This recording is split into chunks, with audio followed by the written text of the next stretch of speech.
5 minutes on the other side, and I will have the perfect imaginary burger. Hey there, Haley here. I am practicing for a cookout I'm having next week, and I'm not actually cooking anything right now. I'm inside. That would be a cook-in. So I've never really cooked for any of my friends before, so I just wanted to be prepared because I want them to still be my friends after the cookout's over. Just kidding, that's not how friendship works. Friendship is using your words and actions to show others you care. I don't think friends should stop being friends for little things like food tasting bad. It's delicious.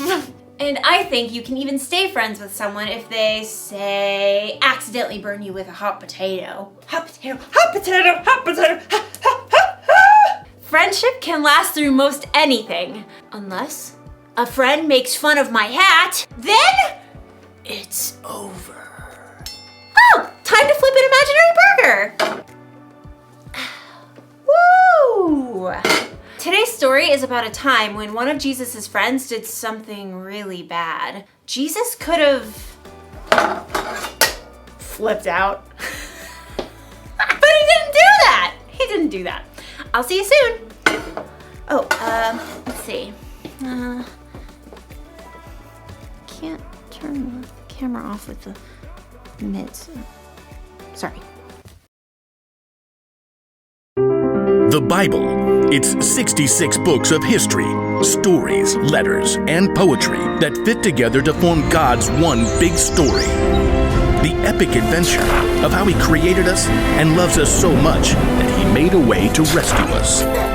As we travel through the Bible, from Genesis to Revelation, we discover people who met God and found their lives changed forever.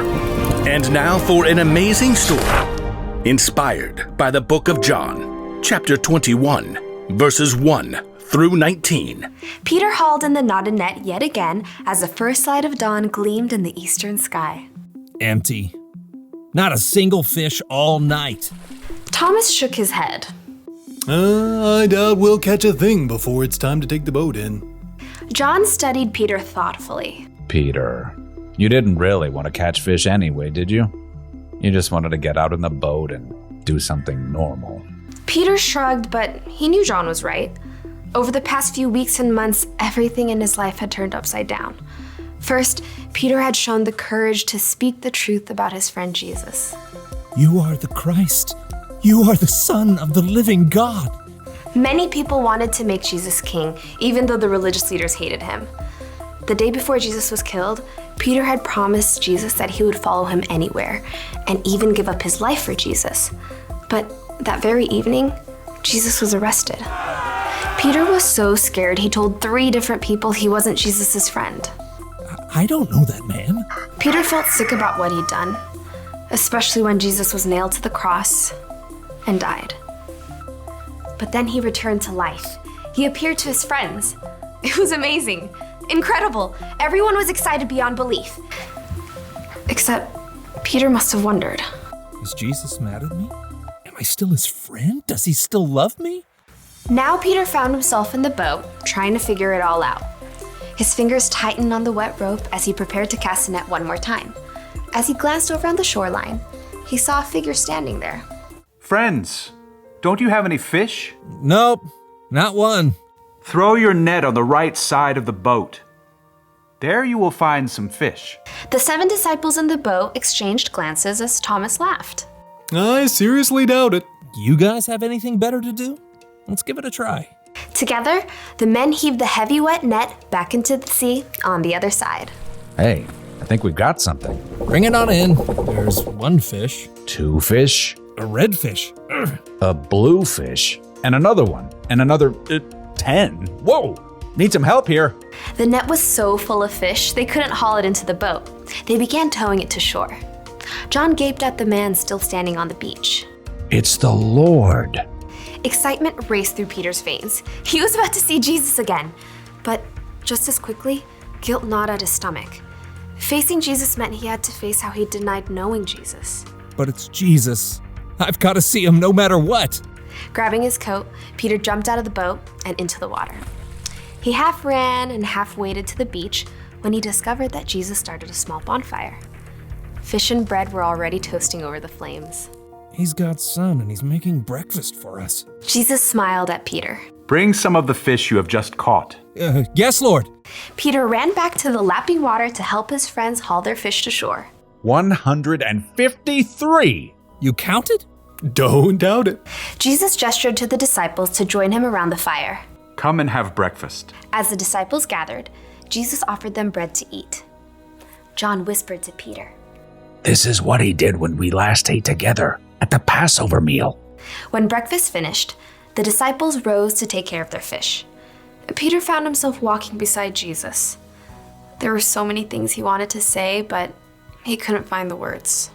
Simon Peter, do you really love me more than these others do? Peter swallowed hard. Surely Jesus knew what he felt. Yes, Lord, you know that I love you. Feed my lambs. Peter remembered how Jesus would compare people to sheep in his stories. Peter, do you really love me? Lord, you know that I love you.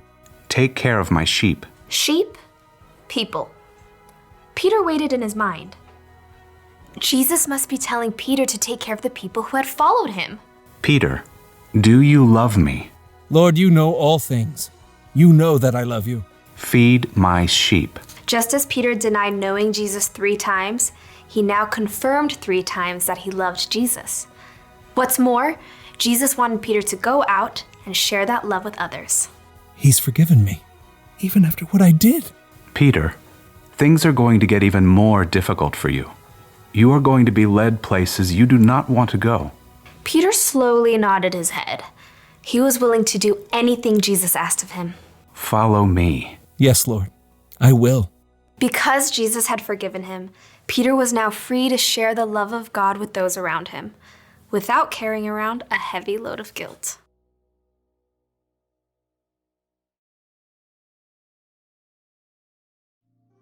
Okay, so picture this. You have a best friend. You do everything together. You eat together. You play games together. You tell each other everything. And then, when your life gets really hard and you need your friend there the most, your friend pretends she doesn't even know you. That's not cool, friend. Wouldn't that make you so mad? It would make me want to say goodbye to that friend forever. But Jesus didn't do that when Peter pretended not to know him. Instead, even though he must have felt so hurt inside, Jesus forgave Peter. Now, I know what you may be thinking. It was pretty cool for Jesus to forgive Peter like that. It was. But guess what? Jesus forgives you and me like that too. Anytime we mess up, we break a rule, or we do something we know is wrong, Jesus forgives us. That's because he loves us so much, and because our relationship is more important to him than our mess ups. That's why the one thing to remember today is this. Friends, forgive one another. Jesus forgives us, so we should forgive others. Our friendships should be more important than our mess ups. I'm not saying it's easy to forgive. It's not.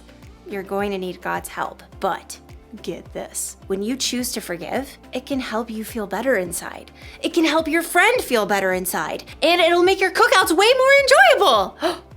Speaking of, this imaginary corn is almost done roasting. Oh, look at that.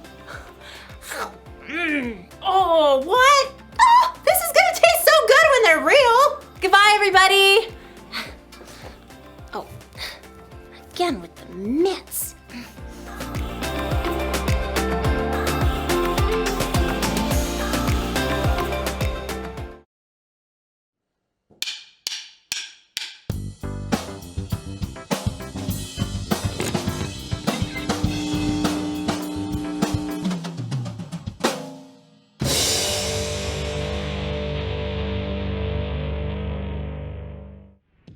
How do you build a friendship?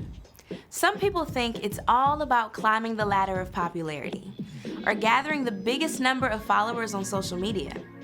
Others believe it means throwing a birthday party at the best place so everyone will want to come, or even laughing along when someone makes a mean joke so that you can fit with the in crowd. But none of those things can promise you real friendship. Building true friendships is not about being in. It's about being the in for others. It's showing someone that you care about them, and not just yourself. It's a smile and an encouraging word when someone in your class is having a bad day. It's making a spot at your lunch table for the kid who doesn't have a place to sit. It's inviting a new kid to your birthday party, even if it's just in the backyard.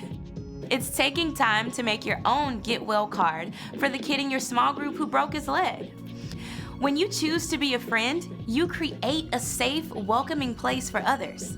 You'll discover you're building true friendships, and others will see God at work in your life. That's why friendship is an amazing way to worship God with your life. Because worship is about more than just singing loud. It's all about living loud.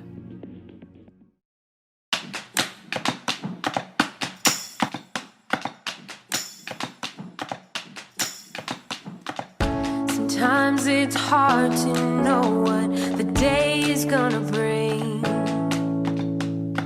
Some days you feel like you can fly. Some days we have broken wings. But with you by my side, I'll always be okay.